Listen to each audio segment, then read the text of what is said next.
I worry greatly that the rhetoric coming from the Republicans, particularly Donald Trump, is sending a message to Muslims here, and around the world, that there is a clash of civilizations. So said Hillary Clinton in Saturday night's New Hampshire debate. Yet, that phrase was not popularized by Donald Trump, but by Harvard's famed Samuel Huntington. Is the clash of civilizations and the remaking of world order has been described by Zbigniew Brzezinski as providing quintessential insights necessary for a broad understanding of world affairs in our time. That Clinton is unaware of the thesis, or dismisses it, does not speak well of the depth of her understanding of our world. Another attack on Trump, more veiled, came Monday in an open letter in the Washington Post where 4 dozen religious leaders, led by Cardinal Theodore McCarrick, charge some politicians, candidates and commentators with failing to follow Thomas Jefferson's dictum. I never will, by any word or act, admit a right of inquiry into the religious opinions of others. Intending no disrespect to Jefferson, if you do not inquire into the religious opinions of others in this world, it can get you killed. We love our Muslim siblings in humanity, said the signers of Cardinal McCarrick's letter. They serve our communities as doctors, lawyers, teachers, engineers, journalists, first responders, and as members of the U.S. Armed Forces and Congress. Undeniably true. But, unfortunately, that is not the end of the matter. Did the worst attack on the United States since Pearl Harbor, 9/11, have nothing to do with the Islamic faith? Did Fort Hood and the San Bernardino massacres, the London subway bombings and the killings at Charlie Hebdo, as well as the slaughter at the Bataclan in Paris, have nothing to do with Islam? Does the lengthening list of atrocities by terrorist cells of ISIS, Boko Haram, Al-Qaeda, Al-Shabaab and the Nusra Front have nothing to do with Islam? Is it really illiberal to inquire into the religious opinions of those who perpetrate these atrocities? Or is it suicidal not to?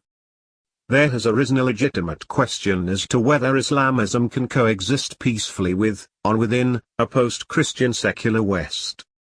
For, as the poet of the Empire, Rudyard Kipling, wrote, "Oh, East is East and West is West, and never the twain shall meet, till earth and sky stand presently at God's great judgment seat."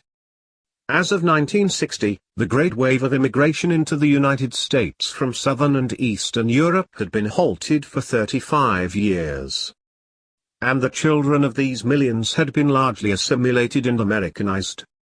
Yet, 50 years after the Turkish caste arbiters were brought in the millions into Germany, and Algerians and other North Africans were brought into France, no such wholesale assimilation had taken place. Why not? Why are there still large, indigestible communities in France where French citizens do not venture and French police are ever on alert? What inhibits the assimilation that swiftly followed the entry of millions of Catholics, Orthodox Christians and Jews into the United States from 1890 to 1920? Might it have something to do with Islam and its inherent resistance to a diversity of faiths? Set aside faith-based terrorism and Islamist terrorism, and consider the nations and regimes of the Middle and Near East. Iran holds presidential elections every 4 years, but is a Shiite theocracy where the Ayatollah is a virtual dictator. Saudi Arabia is a Sunni kingdom and home to Wahhabism, a Sunni form of Puritanism. Those ruling regimes are rooted in Islam. And while secular America embraces expressions of religious pluralism and sexual freedom, homosexuality and apostasy are often viewed as capital crimes in Afghanistan, Iran, and Saudi Arabia. Where Islam is the ruling faith, the Quran is secular law. Catholic historian Hilaire Belloc saw our future on its way, even before World War II. In the contrast between our religious chaos and the religious certitude still strong throughout the Mohammedan world, lies our peril. Historically, Christianity came to dominate the Roman Empire through preaching, teaching, example and martyrdom.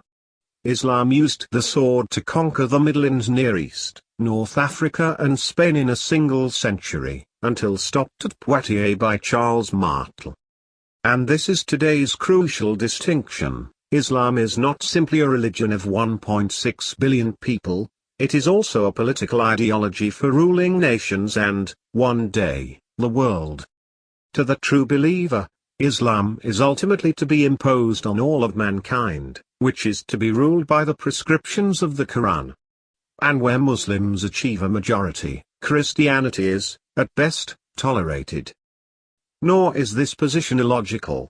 For, if there is no God but Allah and Muhammad is his prophet, all other religions are false and none can lead to salvation. Why should false, heretical and ruinous faiths not be suppressed?